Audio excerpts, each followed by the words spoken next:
नमस्ते। Solid facts में आप सबका स्वागत। जैसा आप देख रहे हैं हेमंत अत्री सर हमारे साथ मौजूद हैं। बहुत स्वागत है सर आपका। सर, संसद का मानसून सत्र जो है वो शुरू हो गया है और जैसा उम्मीद थी बिल्कुल उसी तरीके से हंगामेदार धमाकेदार इस सत्र की शुरुआत हुई है। और हर बार की तरह जो पिछले एक दशक से हम देख रहे हैं, राहुल गांधी के साथ एक बार फिर से बड़ा खेल हो गया है। राहुल गांधी ने उस खेल को खुद स्वीकार किया है और बाकायदा कैमरे पर उन्होंने बयान दिया है उसको लेकर के मीडिया के सामने। जल्दी से उसको दर्शकों के लिए एक बार सुनवा देते हैं। हालांकि बहुत सारे दर्शकों ने उसको सुना होगा क्योंकि आज वो लगातार सोशल मीडिया पर ट्रेंड में है वो वीडियो। सुनवाइए जरा राहुल गांधी की वो वीडियो, क्या कह रहे हैं राहुल। हाउस में डिफेंस मिनिस्टर को बोलने देते हैं, उनके लोगों को बोलने देते हैं, मगर अगर विपक्ष का कोई कुछ कहना चाहता है तो अलाउड नहीं है। मैं लीडर ऑफ अपोजिशन हूँ, मेरा हक है, मुझे तो कभी बोलना ही नहीं देते हैं। ये एक नया अप्रोच है। सर, पीएम ने विजय उत्सव सत्र बोला है। सर, पीएम बोल रहे हैं कि विजय उत्सव सत्र है, बट दौड़ के निकले हाउस से 1 सेकंड में। लेकिन चेयर बार बार कह रही थी कि हम चर्चा के लिए तैयार हैं, आप लोग बैठिए, हम चर्चा के लिए तैयार। चर्चा तो होगी, अगर वो अलाउ करेंगे तो होगी, मगर इशू ये है कि कन्वेंशन कहता है कि अगर सरकार के लोग कुछ बोले तो हमें भी स्पेस मिलनी चाहिए। हम 2 शब्द कहना चाहते थे मगर विपक्ष को ये अलाउड नहीं। Thank you sir. क्या पीएम कह रहे हैं कि चाहते हैं, क्योंकि क्या प्रधानमंत्री से ही आप चाहते हैं कि प्रधानमंत्री का स्टेटमेंट होना चाहिए, किसी मंत्री के स्टेटमेंट को क्या नहीं मानेगा विपक्ष? क्या प्रधानमंत्री खत्म हो गया? Thank you. तो 2 शब्द बोलने देने का समय जो है वो हमारे स्पीकर महोदय के पास नहीं है कि विपक्ष का 2 शब्द भी सुन लें। सत्ता पक्ष के शब्द जो है उनके कानों को भाते हैं, अच्छे लगते हैं, इसलिए वो सत्ता पक्ष की बात सुनेंगे। उधर एक और चीज का मैं जिक्र कर दूं, फिर आपके पास आता हूं सर सवाल लेकर के। आज सीजेआई साहब ने जो है ईडी को भी औकात दिखाई है। चेन्नई से लेकर के दिल्ली तक ये चर्चा चल रही है, उस पर हम बाद में आएंगे। पहले जरा मानसून सत्र की बात कर लें। सर, राहुल गांधी को एक बार फिर से उनका आरोप वही है, बेहद गंभीर आरोप कि बोलने नहीं दिया गया। कभी माइक बंद कर दिया जाता है और अब कभी वो जो है समय नहीं दिया जाता है। कभी जैसे ही वो बोलना चाहते हैं वैसे ही सदन की कार्यवाही को स्थगित करके वो जो है बिरला साहब चल देते हैं। तो ये जो विजय उत्सव सत्र जिसको नाम दिया है हमारे प्रधानमंत्री मोदी जी ने, वो भी क्या वैसे ही मनाया जाएगा, वैसे ही चलाया जाएगा? राम प्रकाश जी नमस्कार, आपको सारे दर्शक साथियों को भी। देखिए, राहुल गांधी इतने सीनियर लीडर होने के बावजूद भी जरूरत से ज्यादा अपेक्षा कर रहे हैं माननीय ओम बिरला साहब से, माननीय मोदी जी से और भारतीय जनता पार्टी की सरकार से। उनको अब तक ये बात स्वीकार कर लेनी चाहिए कि संसद चलाने का मोदी जी का ये गुजरात मॉडल है और यहाँ वही होता है जो मोदी जी चाहते हैं, वैसे ही होता है जैसे मोदी जी चाहते हैं। इतने गंभीर सवालों वाले सत्र को शुरू में ही उसकी एक लाइन ये सेट करना कि विजय उत्सव, गौरव, हर चीज में विजय और गौरव जोड़ करके और बाकी सारी चीजों को साइड स्टेप कर दीजिए। Basically Rahul Gandhi leader of opposition है। आपने राज्यसभा में देखा किस तरीके से खड़गे साहब ने बातचीत शुरुआत की और बताया कि भाई हम क्या क्या चाहते हैं। क्या ओम बिरला साहब को वो भी गवारा दी? ये तो सदन जो है, जो लोकसभा है, ये तो पीपल्स हाउस है। इसके बावजूद भी लीडर ऑफ अपोजिशन को ना बोलने देना, और वो सही कह रहे हैं कि वो कोई भी बोले, केवल लीडर ऑफ अपोजिशन को, बाकी तो विपक्ष को भी नहीं बोलने देते, लेकिन राहुल गांधी से विशेष मोहब्बत। और आपको ध्यान होगा ऐसा ही गौरव प्रधानमंत्री जी ने पिछली बार मनाया था, जब जो आपका कुंभ उत्सव, कुंभ के बाद का जो इस तरह का वो था, उसमें बहुत ज्यादा ज्ञान दिया था प्रधानमंत्री जी ने खड़े होके। वो वैसे ही गौरव के क्षण थे, वही विजय के क्षण थे जिस तरीके से। और वहां पर जो भगदड़ मची थी उसको लेकर के जब राहुल गांधी ने खड़े होकर के श्रद्धांजलि देने की कोशिश की, प्रधानमंत्री जी ने तो उसका जिक्र भी नहीं किया कि वहां पर भगदड़ भी मची कोई। और राहुल गांधी खड़े होने की कोशिश की उन्होंने ये कहने के लिए कि उसको श्रद्धांजलि दी जाए, उससे पहले फ्रैक्शन ऑफ सेकंड के अंदर चेयर ने जिस तरीके से हाउस को एडजर्ट किया। जब वो मृतकों को श्रद्धांजलि नहीं देने देंगे आपको, तो आपको क्या लगता है कि वो अपने ऑपरेशन सिंदूर पे बात करने देंगे? तो राहुल गांधी को बोलने देंगे? वो पहलगाम पे बोलने देंगे? वो आतंकियों पे बोलने देंगे? वो पाकिस्तान की सेना पर जिस तरीके से भारतीय सेना को मना किया गया कि अटैक नहीं करना है, वो इस तरीके से कि सीज फायर जो ट्रंप ने बार बार 24 बार दावा कर दिया, उन सवालों को उठाने देंगे? आपको ऐसा क्यों लगता है? और राहुल गांधी को ऐसा क्यों लगता है? क्या राहुल गांधी को अब तक समझ नहीं जाना चाहिए कि नया लोकतंत्र, जैसे ज्ञानेश कुमार गुप्ता ने बताया कि नया चुनाव आयोग, मोदी जी ने नया भारत बताया, तो क्या राहुल गांधी को, प्रियंका गांधी को, सारे विपक्ष को अब तक ये बात समझ में नहीं आई कि ये नई संसद है ये और नए स्पीकर हैं, ये नए तरीके से संसद का संचालन करते हैं? नहीं आई तो ये उनकी नासमझी है। क्या नाम है, मोदी जी को भी पता है कि उन्होंने क्या टास्क दिया है और बिरला साहब को भी पता है कि उन्होंने क्या टास्क किस तरीके से पूरा करना है। तो इस बात में कोई क्लैरिटी की कोई कंफ्यूजन नहीं है। और ये तो अभी शुरुआत है, अभी तो आप देखते जाइए पूरे सेशन के दौरान। इस पूरे, देखिए ये जो सेशन है अगले 21 अगस्त तक है, इस दौरान 21 बैठकें होनी, कुल मिलाकर 21 दिन फंक्शन होगा सेशन। आप ये सोचिए कि इस सेशन को ये चलाएंगे कैसे? जिस दिन पहले दिन जो टोन सेट की है प्रधानमंत्री ने, किस बात का विजय उत्सव मनाओगे आप? कि वो आतंकवादी नहीं पकड़े गए अब तक, इस बात का उत्सव मनाएंगे? हमारे जहाज गिर गए, इस बात का उत्सव मनाएंगे? इस बात का उत्सव मनाएंगे कि ट्रंप 24 बार ये कह चुके हैं कि मैंने सीज फायर कराया? इस बात का उत्सव मनाएंगे कि अपने पाकिस्तान के ऊपर हमारी सेनाओं को मना किया गया कि तुमने अटैक नहीं करना, केवल टेररिस्ट से अटैक कर दे? किस किस बात का उत्सव मनाएंगे? इस बात का उत्सव मनाएंगे कि ट्रेड डील की घोषणा ट्रंप बार बार कर रहे हैं कि भारत जीरो टैरिफ पर तैयार हो गया। संप्रभुता, राष्ट्रवाद, सारी चीजें साइड में, एक टोन सेट कर दी संसद के बाहर खड़े होकर के। और बिल्कुल ठीक कहा उन्होंने कि कितनी तेजी से निकले संसद के अंदर। पहला दिन था, ऑबिचुरीज चल रही थी, मोदी जी बैठे हुए थे। जैसे ही लगा कि अब प्रश्न काल और उसके बाद जो स्थितियां होगी, धीरे से निकल गए। और अब आपको दिखेंगे भी नहीं, अब सीधे आपको लंदन में दिखाई देंगे, उसके अलावा कहीं नहीं, या कोई और उत्सव मनाते हुए दिखाई देगा। तो मोदी जी ने इसको नया एक तरीका बना दिया है, राम प्रकाश जी। और इस बात को देश को स्वीकार कर लेना चाहिए कि किसी भी गंभीर सवाल के ऊपर ना तो मोदी जी, ना बिरला साहब, ना जगदीप धनखड़ जी, और जगदीप धनखड़ ने तो कल गुरु ज्ञान ही दे दिया था। अब अगर आप में और आप ना समझे तो ना समझी हमारी, उनकी नहीं है, दे आर वेरी क्लियर। जब उन्होंने ये कह दिया कि हर बॉल को अटेम्प्ट करने की जरूरत नहीं है, तो ये समझ लीजिए ना। और खुद को विकेट कीपर बता दिया इनडायरेक्टली, विदाउट सेइंग सो। तो ये सारे का सारा एक नया लोकतंत्र, नई संसद, नई प्रणाली। वरना आप सोचिए जब हम संसद कवर करते थे क्या होता था?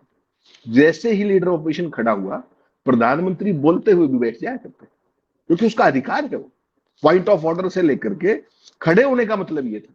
और यहां जो जायज बात कहना चाह रहा है उसके लिए भी नहीं, जिस तरीके से उसकी हुटिंग होती है, जिस तरीके से सारा होता है और मोदी मोदी होता है। तो ये नई संसद है राम प्रकाश जी, नई सरकार है, मोदी जी नए हैं, नया लोकतंत्र है, नया चुनाव आयोग है, सब कुछ नया है। केवल पुराना है तो मेरी और आपकी सोच, राहुल गांधी की अपेक्षाएं वो पुरानी है। उसका आप क्या कर सकते हैं? वो तो समय के साथ ठीक होंगी। उनको मानना पड़ेगा कि अब जो बिरला चाहेंगे वही लोकतंत्र की व्यवस्था है, जो मोदी चाहेंगे वही टोन और टेनर है पूरे संसद का, इस बार और हमेशा के लिए, जब तक वो प्रधानमंत्री। तो विजय गौरव और गर्व का ये जो झांसा है वो देश को गर्त में ढकेलने का काम करता हुआ दिख रहा है। लगातार सभी मुद्दे जो है वो इसी पर आकर के जोड़ दिए जाते हैं। कोई भी घटना, दुर्घटना हो देश के साथ, उसको कहीं ना कहीं देश प्रेम से, राष्ट्र प्रेम से ऐसा जोड़ा जाता है और फिर उसके बाद ऐसी बड़ी बड़ी एक तस्वीर बनाई जाती है, रंगीन तस्वीर बनाई जाती है कि लोग उसका स्याह पक्ष जो है उसको देख ही ना पाए।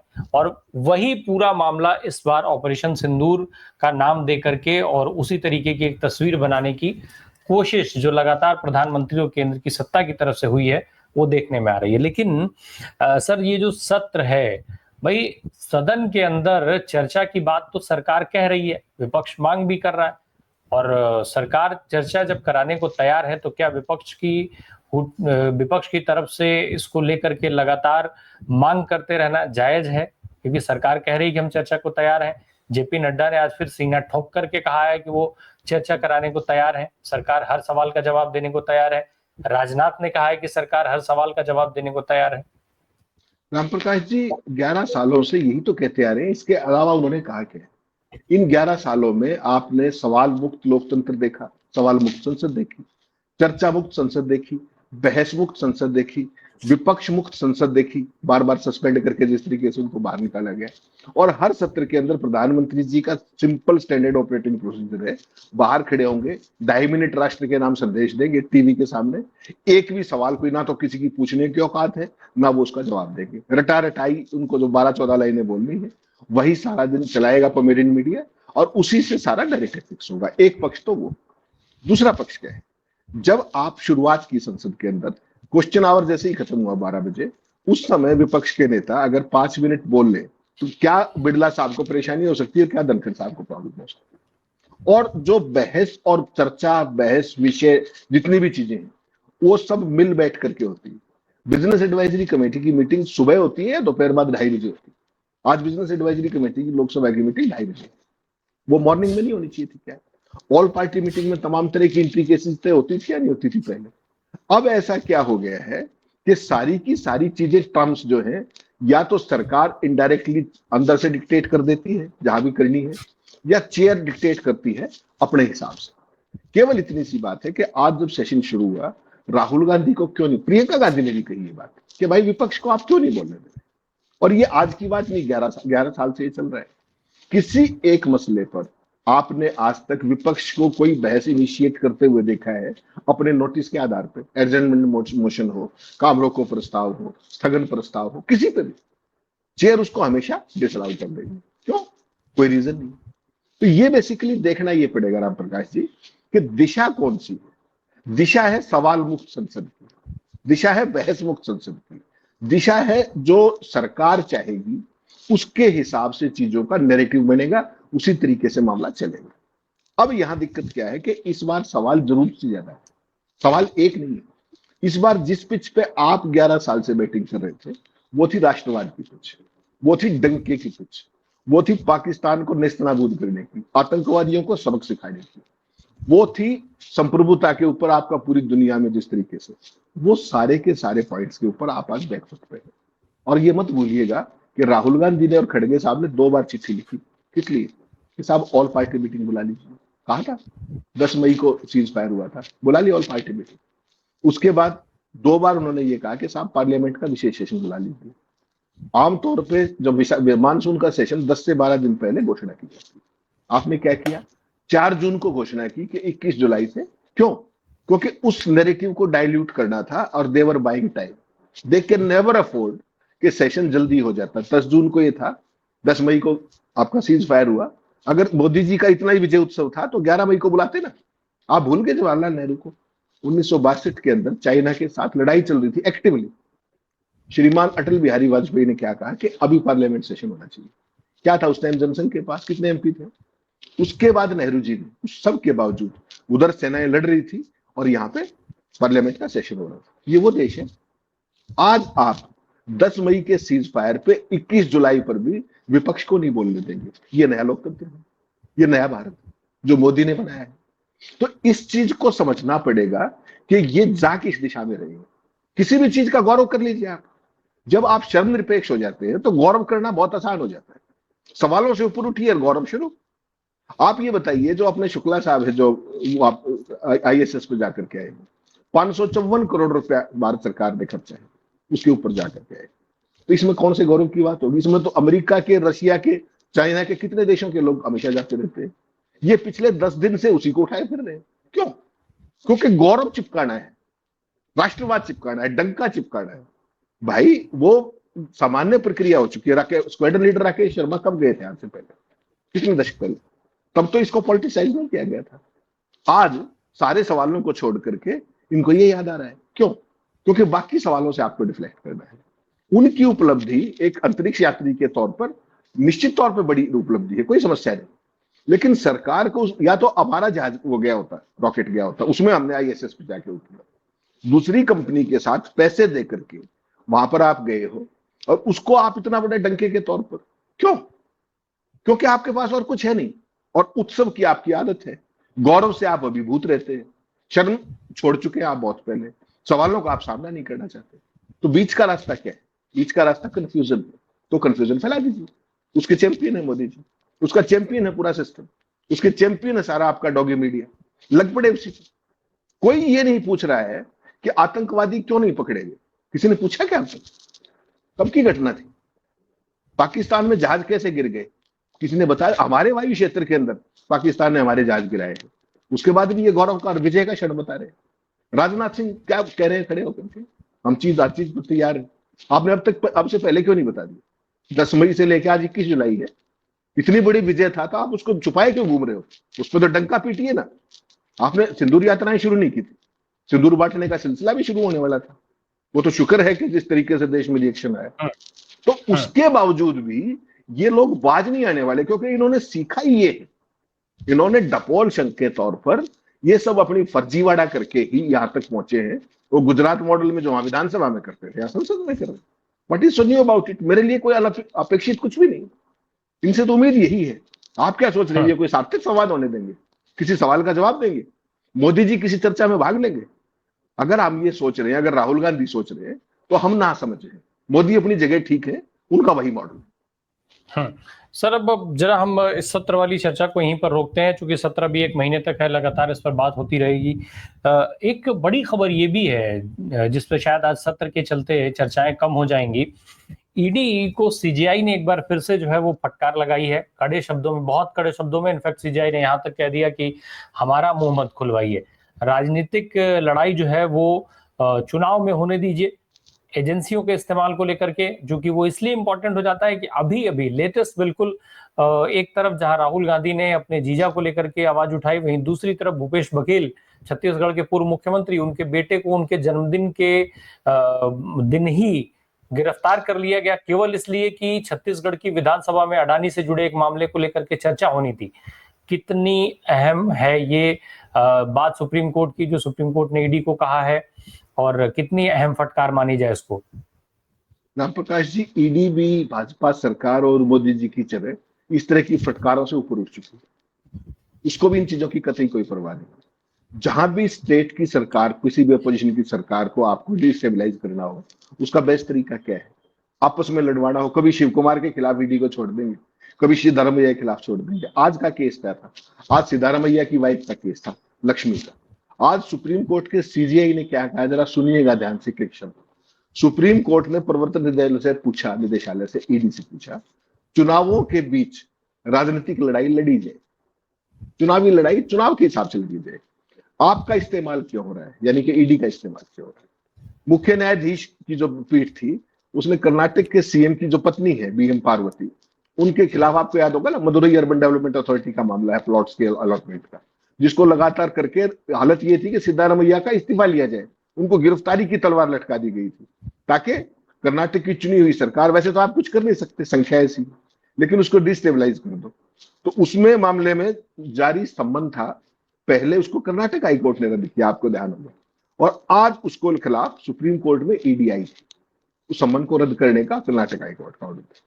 ध्यान से सुनिएगा क्या कहा। सॉलिसिटर जनरल को जस्टिस गवई कहते हैं, Shri Raju, quote and quote कह रहा हूं, कृपया हमें मुंह खोलने के लिए ना कहें, अन्यथा हमें प्रवर्तन निदेशालय के बारे में कुछ कठोर टिप्पणियां करने के लिए मजबूर हो जाना पड़ेगा। दुर्भाग्य से मुझे महाराष्ट्र का कुछ अनुभव है। अब आप देश भर में इस हिंसा को जारी ना रखें। ईडी की कार्रवाई को हिंसा कह रहे हैं, कौन? सीजीआई। हिंसा इज वायलेंस, सीजीआई कह रहे हैं। राजनीतिक लड़ाइयां मतदाताओं के सामने लड़ी जाए, आपका इस्तेमाल क्यों किया जा रहा है? और सुप्रीम कोर्ट ने यह कहते हुए ईडी की अपील खारिज कर दी। ये सिद्धारमैया के जितने भी विरोधी, भाजपा से लेकर के तमाम लोग, उनके खिलाफ कितना बड़ा करारा तमाचा है, आप सोच सकते हैं। ईडी के खिलाफ कितना करारा तमाचा है। और आपको क्या लगता है ये पहला मसला है? जिस तरीके से सिद्धारमैया की धर्मपत्नी को लेकर के पूरी सरकार को डिस्टेबलाइज करने की बात की गई, ये तो पहली बार थोड़ी है। आपने दिल्ली में देखा, चुनाव से पहले केजरीवाल, उससे पहले मनीष सिसोदिया, उससे पहले झारखंड में सोरेन, उससे पहले अपने बिहार के अंदर, कौन आप महाराष्ट्र के अंदर, किसको छोड़ा? और आज इस बात पर आज सोचिएगा, आज चेन्नई हाईकोर्ट ने भी एक बड़ी बात कही। चेन्नई ने, सुप्रीम कोर्ट हाईकोर्ट ने कहा कि एक सुस्थापित सिद्धांत है कि जब कोई कानून किसी कार्य को करने के लिए एक विशिष्ट तरीके का निर्धारण करता है, तो उसे निर्धारित तरीके से किया जाना चाहिए, किसी अन्य तरीके से नहीं। और अब सुनिएगा ध्यान से, ईडी कोई सुपर कॉप नहीं है जो उसके संज्ञान में आने वाली हर चीज की जांच करे। कोई आपराधिक गतिविधि होनी चाहिए जो पीएमएलए के अंतर्गत आती हो, और ऐसी आपराधिक गतिविधि के कारण अपराध की आय भी होनी चाहिए, तभी ईडी का अधिकार क्षेत्र शुरू होता है। अब आप मुझे एक बात बता दीजिए, आपने इंट्रोडक्शन में एक बात कही, PMLA, prevention of money laundering, यही एक्ट है ना आपका। मनीष सिसोदिया के घर पे कौन सा पैसा बरामद हुआ था? बताइए, कौन सी चवन्नी बरामद हुई थी? केजरीवाल के यहाँ कौन सी हुई थी? सोरेन के यहाँ कौन सी हुई थी? राहुल और सोनिया के खिलाफ कौन सी हुई है? रॉबर्ट वाड्रा के घर पे कौन सा पैसा बरामद हुआ है? सीधा सीधा पीएमएलए, उसके अलावा धारा ही नहीं पता ईडी। और इस मामले में केवल आज की छोड़ दीजिए, ईडी को कितने मामलों के अंदर आप ध्यान कीजिएगा, अब तक सुप्रीम कोर्ट किन किन बातों पर कितनी बार क्या क्या कह चुका है, आप याद कर लीजिए। चाहे वो गिरफ्तारी का मामला हो तब देख लीजिए, उसको हिरासत में रखने का मामला हो उसको देख लीजिए, राजनीतिक दुरुपयोग का मामला हो उसको देख लीजिए, कोई ऐसा मनी लॉन्ड्रिंग का जो इश्यू है उसको दुरुपयोग का मामला हो, और निष्पक्षता और पारदर्शिता की जो कमी है ईडी की पूरे फंक्शन में, चार ही तो बेसिकली वो है पैरामीटर्स, और उन चारों पे ही ईडी हमेशा they have been found wanted. जो उनकी कार्रवाई का जो तरीका होना चाहिए वो तो कहीं भी वो फॉलो नहीं करते, और अनअबेटेड तरीके से विपक्ष को टारगेट करने का सबसे इफेक्टिव टूल ईडी है। तो वैसी सूरत के अंदर अब तक सुप्रीम कोर्ट की ऐसी कौन सी बेंच आपके हिसाब से बची है जिसने ईडी के ऊपर इस तरह की टिप्पणियां नहीं, ये बता दीजिए जरा। बस एक जस्टिस गवई बचे थे, उन्होंने आज खत्म ही कर दिया मामला, ये कह के कि हमारा मुंह मत खुलवाइए। इसके बाद क्या बचता है राम प्रकाश जी, वो बता दीजिए। लेकिन क्या आपको लगता है कि ईडी यहां बाज आ जाएगी? ईडी का सिलेबस देखिए, पार्लियामेंट का सेशन 21 जुलाई को शुरू होना है, उससे 10 दिन पहले राहुल गांधी और सोनिया गांधी, एजेएल का केस, कोई ऐसा केस तो नहीं है कि इंस्टेंटली कहीं से आ गया है।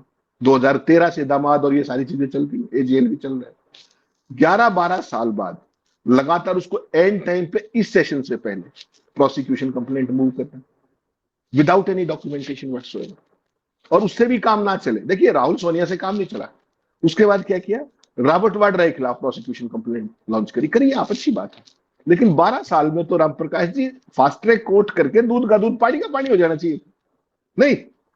और उसके भी बात नहीं बनी तो शनिवार को जन्मदिन के दिन भूपेश बघेल के बेटे के रेड कर दी। ये भी नैतिकता नहीं बची कि उससे पहले दिन कर लेते, अगले दिन कर लेते। वीरभद्र सिंह, आपको ध्यान होगा, हिमाचल प्रदेश के सबसे सीनियर नेता होते थे, उनकी बेटी की शादी थी, आपको याद होगा। शादी के दिन जांच एजेंसी उसके घर पहुंच गई, वहां रेड हुई। आप करना क्या चाह रहे हैं? एक बेर मिनिमम लोक लाज और नैतिकता होती है, या आपको किसी को जलील करने के लिए ये सारे का सारा सुपारी दे दी गई है? भारत की जांच एजेंसी ऐसी तो नहीं थी, they are sovereign, they perform sovereign functions. सरकार अपनी ढाल बनाने के लिए इनकी जो अर्जित क्रेडिबिलिटी है उसको क्यों तबाह करने पे तुली हुई? और अकेली एजेंसी नहीं, चुनाव आयोग का हाल देख लीजिए। आज चुनाव आयोग का आप लोग सर्वे करा लीजिए, पिछली बार भी हुआ था, याद होगा आप लोग से, चुनाव से पहले चुनाव आयोग में कितने लोगों का भरोसा रह गया, सोच के देखिए। तो क्या मोदी जी इसी काम के लिए आए थे कि जो स्टेब्लिश्ड इंस्टीट्यूट्स हैं, जो उनकी क्रेडिबिलिटी है, जो उनकी फंक्शनिंग है, उस सबको हाईजैक कर लिया जाएगा? क्या यहां लाना था? तो नया भारत, नई एजेंसियां, नई संसद, नया चुनाव आयोग, अब और क्या बचा है? ये भी तो देखना पड़ेगा। लेकिन हेमंत सर, मेरा सवाल ये है कि सीजेआई के इस टिप्पणी के बाद, अभी तक बेंचों की टिप्पणी होना एक अलग बात हो सकती है, माना जा सकता है, लेकिन सीजेआई ने इतने गंभीर तरीके से टिप्पणी की है, और सीजेआई की टिप्पणी के बाद भी अगर ईडी का काम एज इट इज जारी रहता है, तो क्या ये जिम्मेदारी सुप्रीम कोर्ट की और अहम और बड़ी नहीं हो जाती है कि उसके बाद फिर ईडी को लेकर के कुछ ना कुछ कठोर कार्रवाई की जाए? केवल टिप्पणी से कब तक काम चलाया जाएगा? राम प्रकाश जी, ये भी नया भारत है, टिप्पणी करने में क्या परेशानी? टिप्पणियां तो सुप्रीम कोर्ट ने आपको कितनी टिप्पणियां की आज तक ध्यान नहीं आपको? कौन सा ऐसा मामला जिसमें सुप्रीम कोर्ट जबरदस्त टिप्पणियां नहीं करता? मैं और आप उसमें खूब चर्चा करते हैं। सुप्रीम कोर्ट टिप्पणी के लिए बना है क्या? सुप्रीम कोर्ट तो फैसलों के लिए बना है, फैसला कर दीजिए ना। इसी सुप्रीम कोर्ट के अंदर एक बेंच थी जिसने जो ईडी की जो अनअबेटेड पावर्स हैं उनको वैलिड ठहराया था। भूल गया आप? जिन महोदय ने किया था, खानविलकर साहब ने, आजकल कहाँ है वो, किस आनंद में है? कभी सोचा है आपने? जिस काम के लिए जो अरुण जेटली कहते थे कि रिटायरमेंट से पहले के फैसले रिटायरमेंट से बाद की अपॉइंटमेंट तय करते हैं, तो देख लीजिए खानविलकर साहब कहाँ है। तो verbal diarrhoea is one thing, आप करिए ना। आप भूल गए चंद्रचूड़ साहब को, चंडीगढ़ के जो मसीत है जिसने सारा कैमरे के सामने वोटों का खेल किया मेयर के चुनाव में, उसका क्या कर लिया आपने? उसको शोकॉज नोटिस तक भी हुआ क्या? आपने रिजल्ट बदल दिया, हारे हुए को जीता हुआ घोषित कर दिया सुप्रीम कोर्ट में।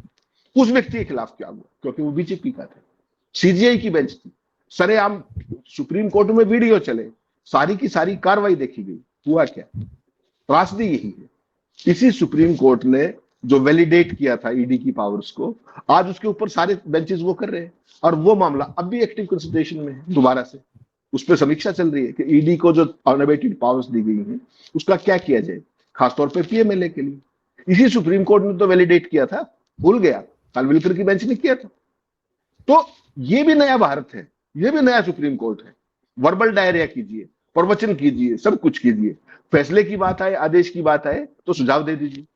चुनाव आयोग का देखा नहीं आपने, स्पेशल जो थे विशेष पुनरीक्षण जो याचिका हो रही है, कितना राष्ट्र के नाम संदेश दिया और फिर क्या कहा कि याचिका जारी रहेगी, 28 तारीख को सुनवाई करेंगे, कर लीजिए आप क्या करेंगे। तो verbal diarrhoea is one thing, seminar, weekend seminars होते हैं, उसमें भाषण देना सेकंड थिंग, और जब सजेशन देना तीसरी चीज, और जब ऑर्डर की बात आई तो शांत हो जाओ। नहीं तो व्हाट स्टॉप सुप्रीम कोर्ट, आप पास कीजिए स्ट्रक्चर, आप कहिए, नहीं कह रहे ना, सारी सुप्रीम कोर्ट के अंदर देख लीजिए, हाई कोर्ट के अंदर कह लीजिए, उसके बावजूद हुआ क्या, what is the net outcome, that is the unfortunate part, one has to understand that. बिल्कुल। अब जितनी टिप्पणी ईडी को लेकर के हो चुकी है, उसके बावजूद भी ईडी के व्यवहार में, काम के तरीके में कोई अंतर नहीं आता है। एक और बहुत बहुत छोटे से उसमें बताइएगा सर, बहुत संक्षेप में, चेन्नई के अंदर भी कुछ इसी तरीके का, चेन्नई हाई कोर्ट की तरफ से भी ईडी को लेकर के गंभीर टिप्पणी की गई है। उसी में मैंने आपको बताया ना, पूरा खोल के सुप्रीम कोर्ट ने उन्होंने कहा कि आप सुपर कॉप नहीं, आपको कानून के हिसाब से चलना होगा, ले डाउन प्रोसीजर्स के हिसाब से चलना होगा। आप एक तरीके से अपनी जांच का तरीका, अपने निष्कर्ष का तरीका, लोगों को अरेस्ट करने का तरीका और चीजों को हैंडल करने का तरीका आप तय नहीं कर सकते, वो कानून में प्रेस्क्राइब है। तो उन्होंने आज वही कहा कि आप सुपर कॉप नहीं। आज उसमें चेन्नई हाईकोर्ट ने भी यही कहा, और मैं चाहता हूं कि दर्शकों को दिखाइएगा भी, वो एग्जैक्ट समझ में आएगा जो सुप्रीम कोर्ट ने कहा है कि आपके आने वाली हर चीज जो है वो जरूरी नहीं कि आप उसकी जांच करें, उसके अंदर कोई आपराधिक गतिविधि होनी चाहिए, ये कहा, और जो पीएमएलए के अंतर्गत आती भी हो। ऐसा नहीं है कि अपराध की जब आय नहीं है और आप पीएमएलए का केस दर्ज करने चल पड़े। तो ये चेन्नई हाईकोर्ट ने आज कहा, वो भी दर्शकों को मुझे लगता है दिखाने। बिल्कुल। अब ये परिस्थिति सामान्य नहीं है, सुप्रीम कोर्ट से हाई कोर्ट से लेकर सुप्रीम कोर्ट तक ईडी के खिलाफ टिप्पणियां गंभीर हैं, लेकिन उसके बावजूद भी सरकारी दबाव में, सरकारी इस्तेमाल के लिए ईडी जिस तरीके से सक्रिय होती है, जनता भी समझती है, लेकिन फिलहाल उसको लेकर के जनता के पास क्या है ये देखना होगा। दूसरी तरफ संसद का मानसून सत्र जो है, जिसकी हमने चर्चा से शुरुआत की थी, वो कितना आक्रामक और किस तरीके से आगे बढ़ेगा, इस पर भी मुझे लगता है कि पूरे देश की निगाहें रहेंगी। उम्मीदें सबको हैं कि ऑपरेशन सिंदूर का पूरा सच सामने आ पाए।